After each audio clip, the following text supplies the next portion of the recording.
எனவே இந்த நிதியம் சட்டபூர்வமானதா அப்படின்றத ஆராயறதுக்கு தான் பிபிசி இந்த ஆர்டியினூடாக தகவல்களை கோரி இருந்தது. இது 2026 ஜனவரி மாதம் 23ஆம் தேதி ஜனாதிபதி செயலகத்தில் இந்த நிதியம் இருக்கிறது. எனவே இதற்கூடாக விசாரணைகள் செய்யணும், தகவல்களை பெற்றுக்கொள்ளணும் அப்படின்னு சொல்லி இந்த நிதியத்தினூடாக கேள்விகளை கேட்டிருந்தாங்க. ஜனாதிபதி தலைமையில யார் யார் இதுக்கு வந்திருக்கிறாங்க, இந்த நிதியத்துக்குள்ள வந்திருக்கிறாங்கன்னு சொல்லி 8 கேள்விகள் ஆரம்பத்தில் சொன்னேன்.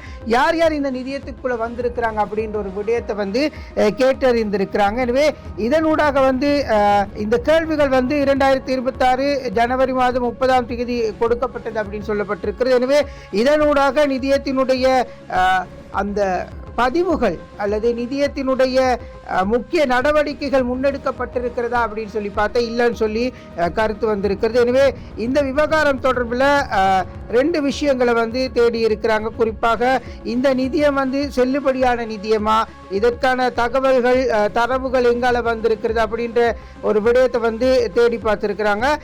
குறிப்பாக ஜனாதிபதி அலுவலகத்தினுடைய எல்லைகளுக்குள்ள என்னென்ன வருது அப்படின்னு சொல்லியிருக்கிறாங்க. எனவே குறிப்பாக இந்த விவகாரம் தொடர்பில் நிறைய விடயங்களை ஜனாதிபதி ஊடக பிரிவு வெளியிட்டிருக்கிறது அப்படின்னு சொல்லப்பட்டிருக்கிறது. எனவே குறிப்பாக இந்த ரீபில்டிங் ஸ்ரீலங்கா நிதியத்தினுடைய தகவல்களை நாங்கள் தொடர்ச்சியாக பார்த்தோம்னு சொன்னால் இந்த நிதியம் எந்த நிறுவனத்துக்கு கீழே இயங்குது அப்படின்னு சொல்லி 2வது கேள்வி கேட்டிருக்கிறாங்க.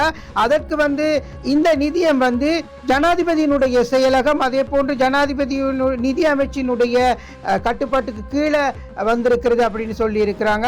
ஆனால் இதற்கான குழுவையோ இதற்கான ஏனைய நடவடிக்கைகளோ முன்னெடுக்கப்படலை அப்படின்னு சொல்லி அந்த 2வது கேள்விக்கு பதில் வழங்கி இருக்கிறாங்க. அதே போன்று இந்த நிதியம் சட்டபூர்வமாக அங்கீகரிக்கப்பட்டிருக்கிறார், இதனுடைய சட்டத்தன்மைகள் என்ன, இதனுடைய சட்ட விதானங்கள் என்ன, எந்த சட்டத்திற்கு கீழே இது சட்டமாக்கப்பட்டிருக்கிறதா இல்ல அப்படின்ற சில கேள்விகளை கேட்டிருக்கிறாங்க. ஆனா ஜனாதிபதி ஊடக பிரிவு இது தொடர்பில் டிசம்பர் மாதம் 1ஆம் தேதி ஒரு அறிக்கை ஒன்றினை வெளியிட்டிருக்கிறது.